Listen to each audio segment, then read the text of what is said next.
Hey, I'm David Adelsheim. The story of Adelsheim Vineyard began in 1971.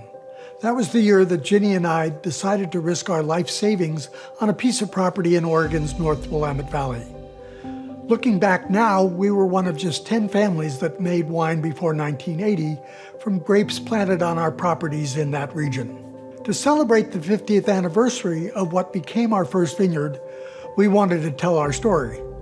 But we quickly realized that the only way to truly tell our story was to tell the stories of that entire first generation. Our winery team proposed an idea, a series of video conversations with the founders of those first 10 wineries and me. I loved it and set to work contacting my old friends. In each interview, we wanted to go beyond their widely known histories to discover who these people really were and what led them to build our uniquely collaborative, and at least from today's perspective, incredibly successful wine industry. This is our shared story.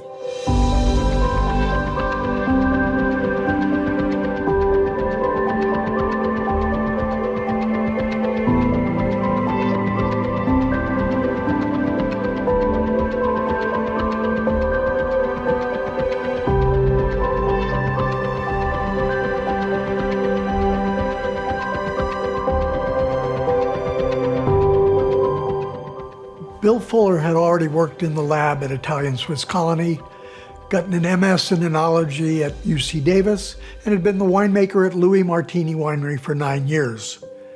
He was asked to evaluate vineyard sites in Oregon for an investment banker. They became partners in a 65-acre site northwest of Forest Grove in 1972, which they named Tualatin Vineyards. Bill moved his wife Virginia and family to Oregon that fall. The next year, he remodeled the house and converted the barn into a winery in time for their first vintage using Washington grapes.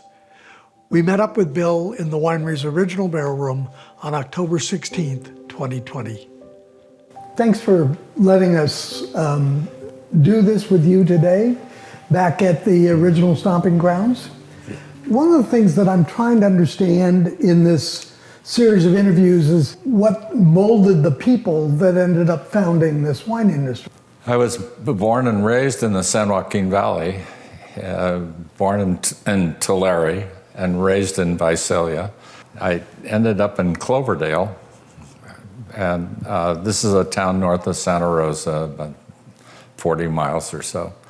And I didn't know what I wanted to do. You had a chemistry degree? I have a bachelor's degree in chemistry, completed a major in mathematics, and had a minor in physics. So I was kind of seeped in the sciences. So I did that in Cloverdale. Well, the head of the school board in Cloverdale was the office manager at Italian Swiss Colony Winery. And so when he saw that I was hired and was coming there, he notified the winemaker that they had hired someone with a degree in chemistry, and the winemaker apparently was always looking for people that had a chemistry background. And so they called me up and said, you know, would you be interested in coming up? And we have some temporary jobs for the harvest season. So I said, you know, I knew nothing about the wine business, but I said, well, why not, you know? And so went there and was interviewed and was hired for one of these positions. And I was running a laboratory in the fermenting room. And of course, that was a busy point at that time of the year. This was September, you know, and so they were very busy. I did that for about 6 or 8 weeks. But then I became more interested. In the spring, when I was going to be looking for another job, I went down to the winery and said that, do you have any openings? And the winemaker said, we do. We're looking for someone. You don't quite meet what we're looking for, but we know you and your work ethic and whatnot, and I will take a chance that you can do this job. I was only 22 years old. And the people working on this bottling line, they were hardened criminals, I'll have to tell you. And And it was kind of discouraging because the night foreman would come and say, Bill, you got to go out in the parking lot. There's a problem out there. Well, I'd go out there because I was the only salaried person working at night. So I was sort of de facto in charge, So I go out there, and here's the forklift driver with a pallet of wine, and he's putting the wine in his trunk. So anyways, but then by the time 2 years went by, I just was tired of all this crap. And so I quit. While you were at Davis, at least one of those years, you overlapped with Let and Corey. David came the same year that I did. So that would have been 62, 63. Right. Yeah. And Chuck was already there. Right. He was the year before I arrived. Chuck was, as you well know, I'm sure, was a great pontificator. And do you remember some of the meetings we used to have, and he would lie down on the lectern table and start to tell you about something, Chuck truly was convinced of Oregon as a place to go. And that even got reinforced when he left, and he went to Alsace and spent that year in Alsace.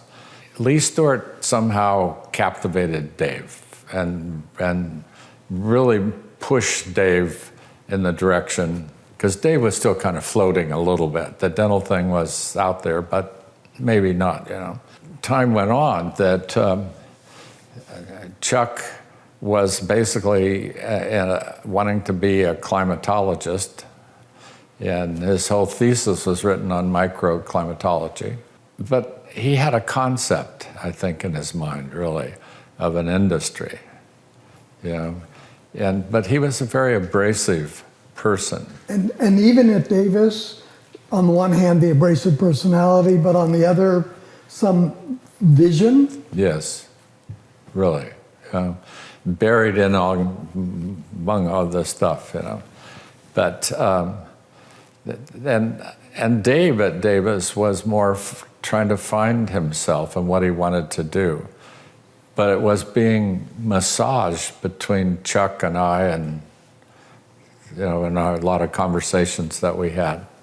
Amerine made arrangements for me to work the harvest of '63 at Louis Martini on weekends, because I was still going to school. Yeah. In the spring of '64, that would be, I was ready to leave Davis, and so I contacted Louis Martini and said, I'm looking for a job. I don't know, do you have an opening? He said, let me think about it. Then I got a letter from him about, 4 or 5 weeks later, and it says that we would like to offer you a job along the lines that we discussed and whatnot. So I was really the first outside of family person to be involved in the winemaking at Louis Martini. And as I was there for 10 years and then came up to Oregon from there. Now the path that sort of led me to Oregon was Amerine had a list, because anybody in the world that wanted to get in the wine business in those days, you went to Amerine. And he had a list of people, about, I don't know how many on the list, but probably a handful or so, that he would send people to go to talk to. And I was one of those people. And so I get all these interesting people coming through my office at Martini. And one of them was Bill Malkmus. He wanted to start a winery. So then we started talking and looking in places, and Oregon was on my list from the Chuck Corey, Dave Lett days. In '72, there was an ad in Wines and Vines, which is an industry publication, and it said Oregon Vineyard land. So I called them up, and they said, yeah, we've got this piece of property. So Malkmus, my partner, he came up and looked at it first. So then that's how we followed up from there and acquired this piece of property. And we moved on in '73 to the property. Washington County, one of its claims to fame, the wineries here, were the first to realize that both the need and perhaps the opportunity to attract people to wineries. And that kind of thing, I think, led me to one of my top achievements, I felt, in Oregon, is the blue signs. My wife did a lot of correspondence on it and was part of the program. Bill Blosser and I pretty much carried the load of going out to meet politicians and whatnot. So I made a trip to Washington, D.C. and testified to a Senate subcommittee on the signs. And that was an interesting experience. I'd never done anything like that before, go and talk to somebody in Washington, D.C. But anyway, so on the subcommittee was a senator from Vermont. He says, I don't understand what your problem is in Oregon. We don't have a problem in Vermont. I guess I got a little excited, I was told. And I went and I pointed right at him and I says, you got Vermont exempt from the rules. So you don't have a problem. He shut up, never opened his mouth again the rest of the session, Because, just to be clear, because there was no, without the blue signs, particularly on state highways, there was no way to tell tourists that there was a winery that could be visited. That's right. I was president of the association at that time. And so I had some goals. I had a goal to have an office, so we'd have a mailing address and whatnot, a marketing effort, person, get someone or something. We needed a lobbyist because all of us were kind of amateur lobbyists. You made trips, I made trips. We all went down to Salem and argued with them, But we needed professionalism. We had to move this industry to the next tier. And that was my goal as president. Are you thirsty, Dave? That would be a lovely break from my palate. Well, what is that? We have a Chardonnay that I made because I'm a consulting winemaker at Willamette, And so if anyone acquires one of these bottles that say vintage something, there's a little bit of BS about me here, right on the back, and I've signed the label. And it's your 45th vintage? Yes, in Oregon. In Oregon? Mm-hmm. God. And these grapes were right below the house out there, just that block. That's all Draper. More south slope? That's Draper Clone. Thanks.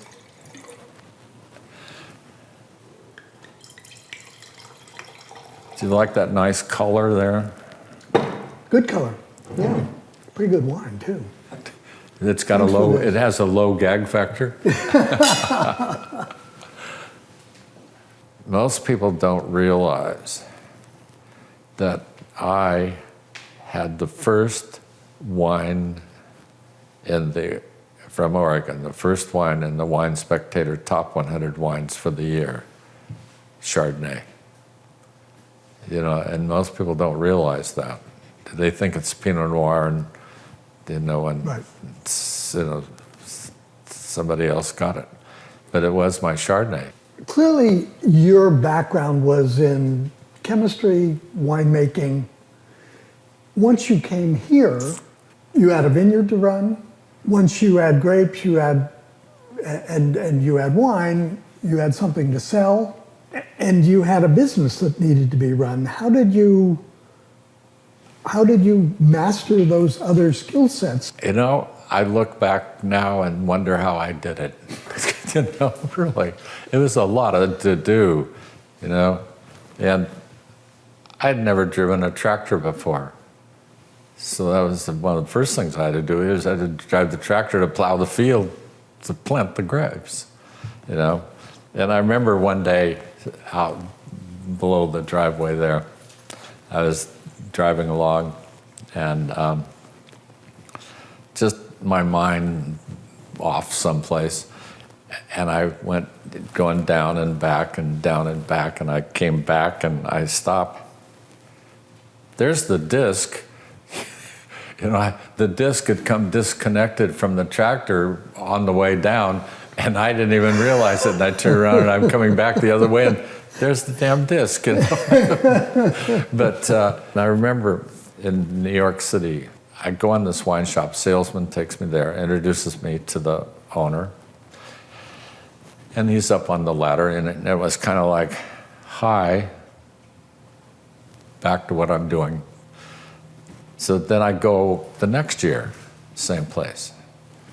And he went down 3 or 4 steps and shook my hand. So then the third time I go, he gets off the ladder and says hi and talks to me. So now the 4th time I go, he says, what have you got to taste? And I said, well, I got this and this and this.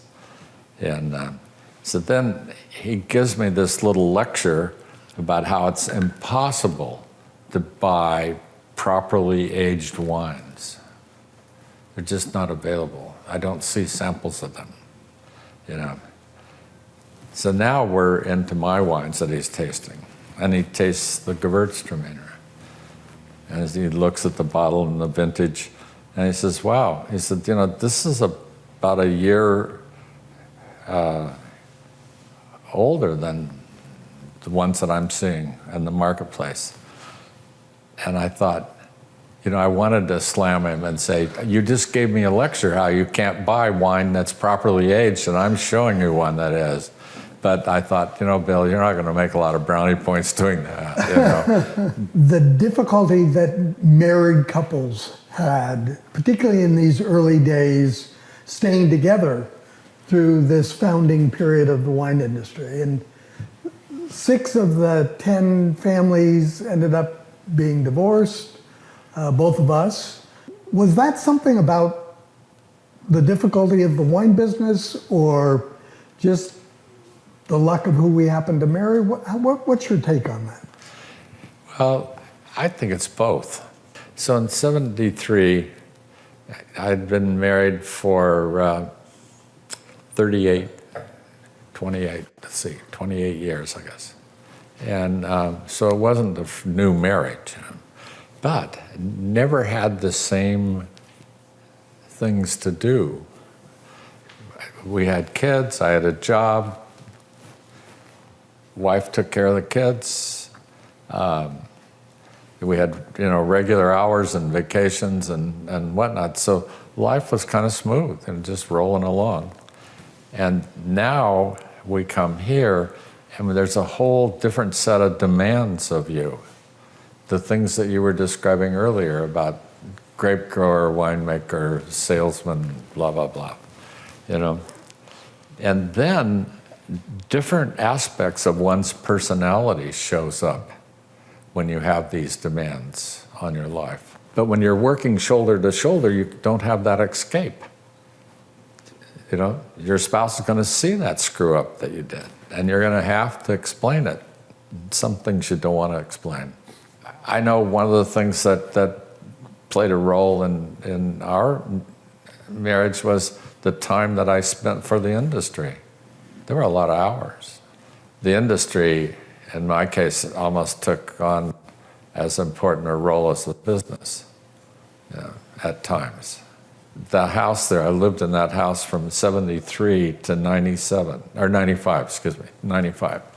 And, after one of those really long days and whatnot, to sit on the porch there and just watch the sunset and have a glass of wine, nothing could beat that life at that point, And could have made a lot more money doing something else, but I have no regrets, really. So, Bill, thanks again for today. Thanks for opening the bottle of Chardonnay and for helping us understand your role, but also the role that the industry working together has had to get us where we are. Yes.